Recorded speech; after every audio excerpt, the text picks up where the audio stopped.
Hi, we are Daniel and Felipe, and we are going to talk about Boolean formula resolution.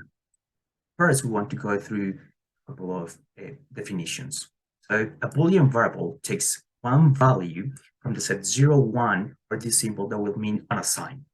A variable v can be negated and denoted as the negation of v.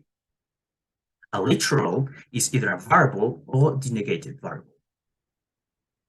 Then we can define operations through these binary Boolean operators. There are functions taken from 0, 1 and the other variable value 0, 1 and will give us another 0, 1. Often we see this commonly in forms of truth tables. Right? We have common examples of or and implies we can see here on this table. Then a formula is a propositional expression consisting of literals, parentheses, and operators. For example, if this psi is a formula, then the negation of psi is also a formula. And if we have psi 1 and psi 2, then the operation between those two formulas are also a formula.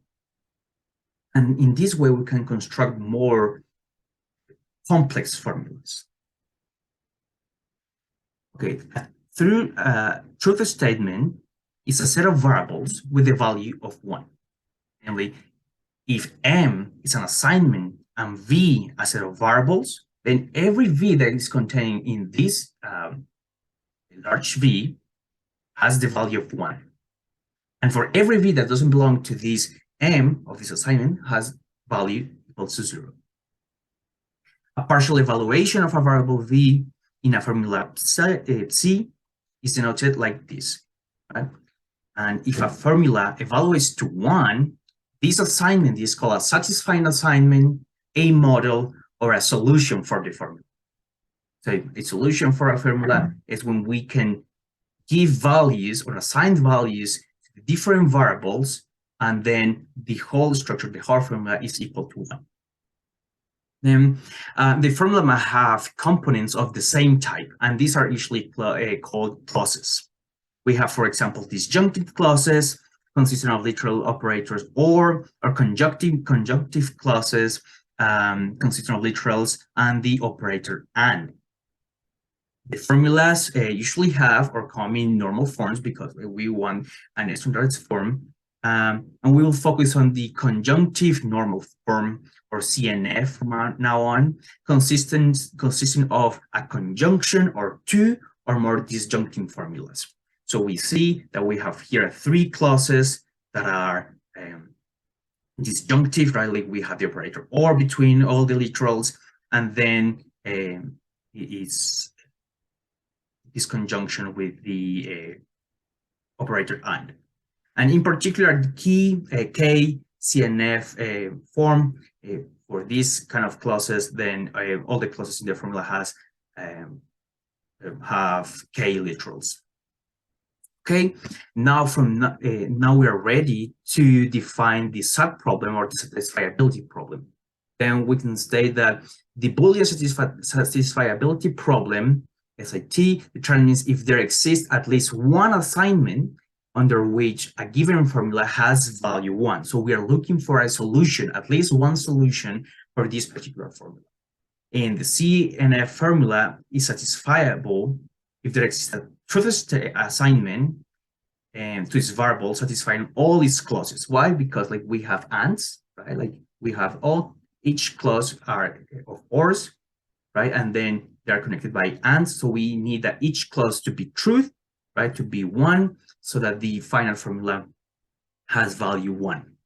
Otherwise, this formula is unsatisfiable. The SAT problem is known to be NP-hard for K-CNF formulas, where if K larger or equal to 3, and this is a theorem from Cook in the 71 and Levine in 73. So we have seen that these CNF formulas have a special form, and we'll focus on this. But there are other methods and efficient algorithms to solve this, and that's why we're going to talk about it later on. But So it's suggested to transfer any arbitrary Boolean formula, for example, here, phi, whatever, into a CNF formula, such that if C, that is the CNF formula, has a model or a solution, right? If and only if phi has a solution, and vice versa. For this, we're going to study very briefly the concept of equivalency between two formulas. So the first two definitions are the same. Like an equality of formulas is just like you have formula psi1 and formula psi2, and they are the same string, right? Just the same string, or we are assigning the same string. A logical equivalence between two formulas, psi1 and psi2, is that for every assignment, right, for psi1 and psi2, then M satisfies psi1 if and only if M satisfies psi2, right? Like they have the same amount of not the same amount of variable, but the same variable set, right? And with that, we say, okay, if we give we assign these values, like we to these particular variables of psi1, and we assign the same values for the formula psi2, then the formulas have the same value. Okay, so these are some examples that we can check.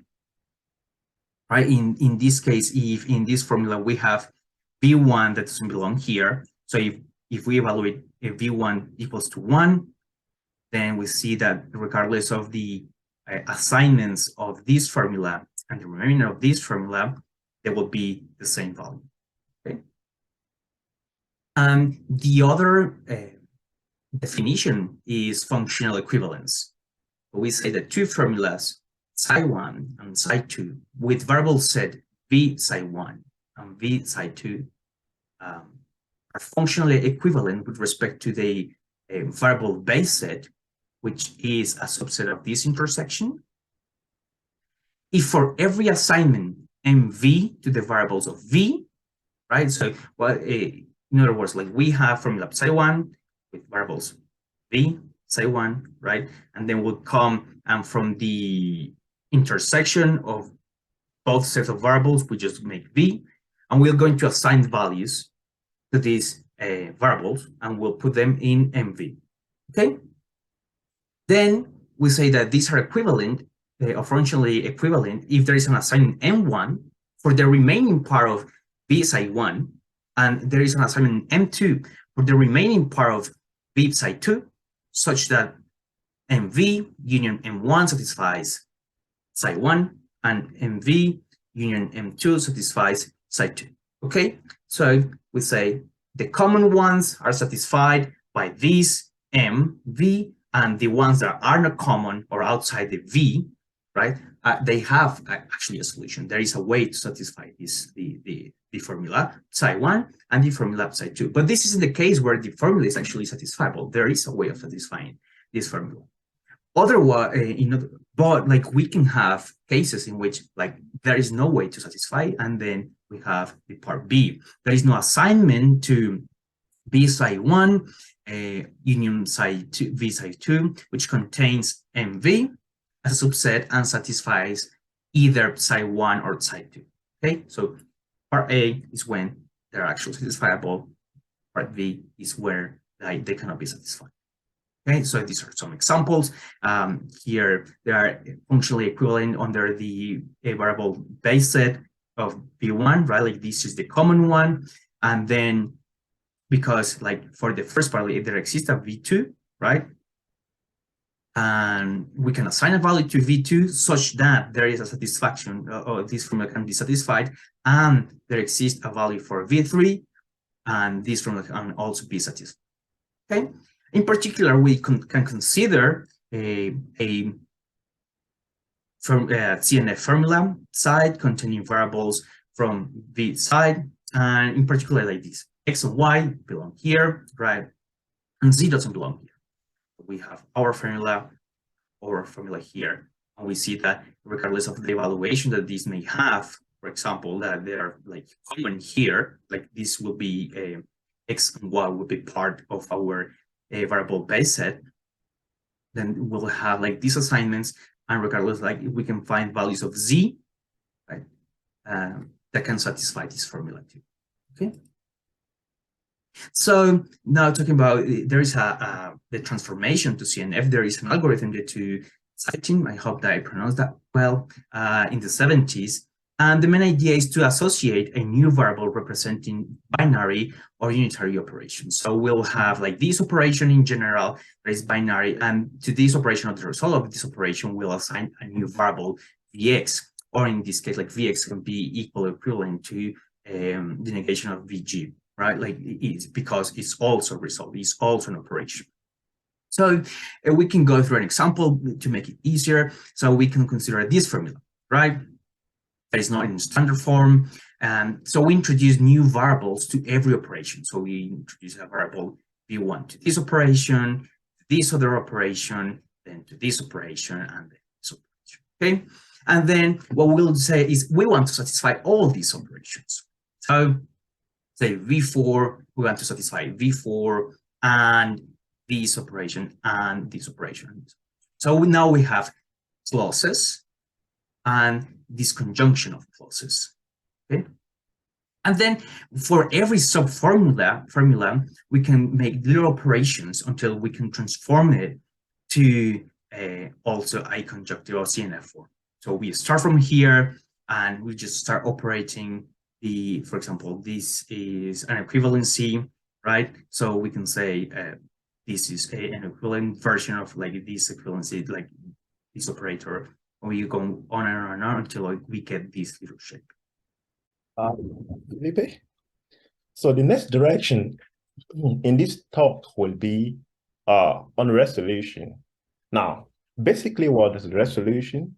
They are just primarily the procedure, algorithmic procedure that we use to satisfy whether it's particular conjunctive normal form imputed into it is satisfiable. If it's satisfiable, it generates a model of values. And if it's unsatisfiable, then it tells us. So now, for instance, there is a result given by John Frankel et al. In their book captioned the algorithms for satisfiable problems. And what it technically tells us is that if a particular CNF is satisfiable, if and only if is unsatisfiable, if and only if the CNF, the action of the resolution that we're giving on it is also unsatisfiable. And if the case is otherwise, it generates a set of satisfying variable assignment for us, which actually is equivalent to the model for that formula. Now, where does it start from? We had resolution, there is an extended resolution, and David Putman worked on that at some point where he come up with what we call DPP resolution. Before Loveland and Lagerman, they acted on the algorithmic idea of DPP to come up with DPLL. So basically, what's this key idea? You choose a variable, you take care of every resolution due to that variable, and then you erase the clauses containing the variable. Loveland and Lagerman, they incorporated the splitting rule into the way the variables have been eliminated. So that kind of divide and conquer thing, and recursively extend to one variable in both directions, because what we are looking for is like exploring the two polarity of a particular literal in search for a satisfying assignment. So that's the technical idea, and which brought about efficiency in the use of time and space. So now it's DPLL now better manages the clauses using leveraging the idea of DPLL. So it's quite more practical in the sense that it could be implemented and extended efficiently on the available hardware resources, and such as time and memory, and it could be reasonably implemented for input of typical sizes, and the as its usage of time and memory in order to generate a correct result for the intended problem. Now, so that makes it more efficient in terms of RAM use. So we just input a particular literal represented by a CNF, and the resolution actually generates for us whether it's unsatisfiable or provide a set of satisfying assignment, which variable assignment, which actually depicts the model for the formula. Now, as I said earlier on, the idea is just to repeat the following procedure. You choose the variable, you take care of all the resolution due to that variable, and you raise the clauses containing it. But DPLL will make use of some partial assignment in terms of the splitting rule in order to generate the satisfying variable assignment. Now let's get started with how it works. Suppose the D actually represents an iterative form, and the collection of sides are just the formula which makes the CNF, and let VP be just a stack of variables. Now, and let M represent some assignment of the set of literals, set of truth assignment for some D variables. And we call M to be partial if at least one is not assigned yet. Now we initialize the counter to 0 and the partial assignment to be null, the stack of variables to be null. And we repeat the following output, the following procedure, so that we get output. Now, back to start. It has been provided in an iterative way, not a kind of recursive way, in order to just to get a view of a better comparison with other resolutions of its contemporaries. Now, the first case is if we have literals or formulas that has been handled, and we return with what we just do is that after we've explored all the literals, we return the partial assignment set. Now, the second case is if we have no literal which has been picked from a particular formula yet. So what we do, we repeat the following. We consider the stack of variables, and we set to default as unsatisfiable for such a literal, for such a formula containing some formula containing that literal. Then, since that's the case, L has been placed into the literal, and if it generates unsatisfiable, we pop it out of the stack. Then we decrease the counter. But otherwise, since we are exploring and searching for a satisfiable assignment, we check the other polarity of the literal, which is the negative path, the negative of that variable. And if that is the case, and we aim at a consistency, we add that to the partial assignment. If not, we keep this partial assignment as it were. Then we consider other literals contained in the subformulas which has not been explored, and we update the counter accordingly.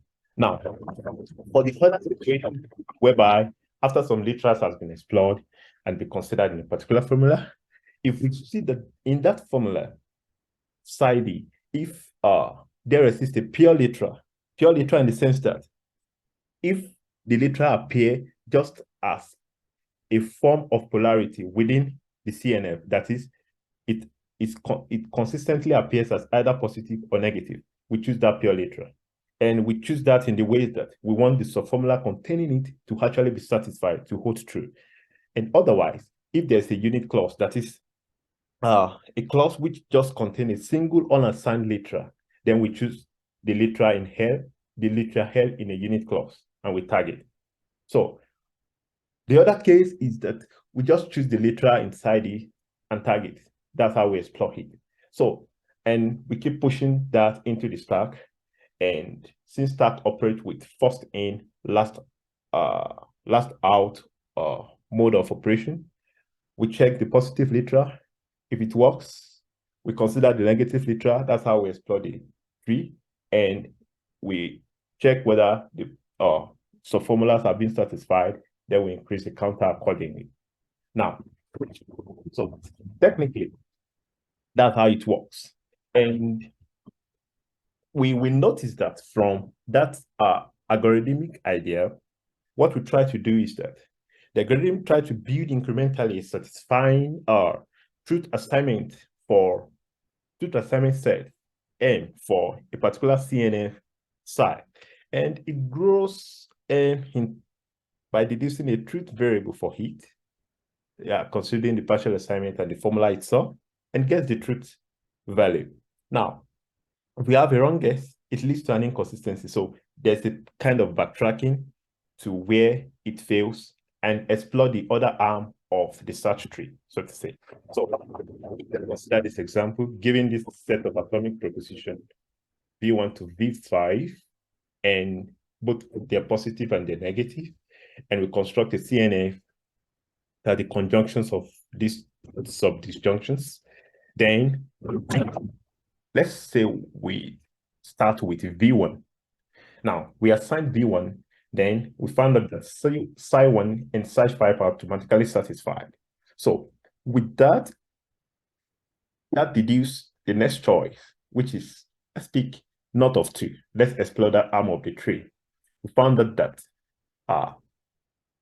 Psi2, there will be an issue with satisfying Psi2. Definitely the same thing with Psi4, but we found out that Psi3 will be satisfied. Now, let's further explore V3. Explore V subscript 3. Now, assigning that will make Psi4 to be further unsatisfied. Now, let's say we explore further V4 and try to explore the whole arm of that tree. We found out that Psi4 will never be satisfied because this assignment has yield an inconsistency in Psi4. So we pop out V4 and V3, and we get back to where we've assigned V3, and our assignment has just been V1 and not on V2. So with that, we notice that if we now further assign the negative for V3, since we've explored the positive pole, let's explore the other arm of the tree. And with that, we found out that Psi3 is actually satisfied, likewise as Psi4. So that actually generates, as well as other subformulas included in the CNA. So the assignment set generate a model for us, and DPLL turns out to yield satisfiability for this formula. So now, having done that, the way it operates, it makes it, because it makes use of the splitting rule in making assignment, even as it explores the DPP algorithmic idea, which makes it belongs to the divide and conquer family of algorithms. So the variable elimination is done by employing the splitting rule and assignment, and it recursively extend one variable in both ways as a search for a satisfying assignment. Now, also further, for a satisfiable input, if we could luckily make a right and carefully make a right choice of our variable assignment, that is, if we explore the right arm of the tree, the search tree, then we'll be done in order of n time. So that's very good average case. So, or best case rather, for performance of the DPLL. But if we are working with a situation of an unsatisfiability, it's quite a great side where it can't guarantee the efficiency of DPLL. So that is not assured when it's being compared to other algorithms of its contemporaries. So that is that about DPLL. So far today, we've explored the notion of Boolean, formula, and CNS. And Felipe has talked through the formula equivalence. Then I've taken us through the DPLL algorithm and how it works in checking for satisfiability and providing a model, or it returns is the case of unsatisfiability of the imputed formula. So with that, and we've demonstrated that with an example. So thank you very much for listening, and here are references. Thank you.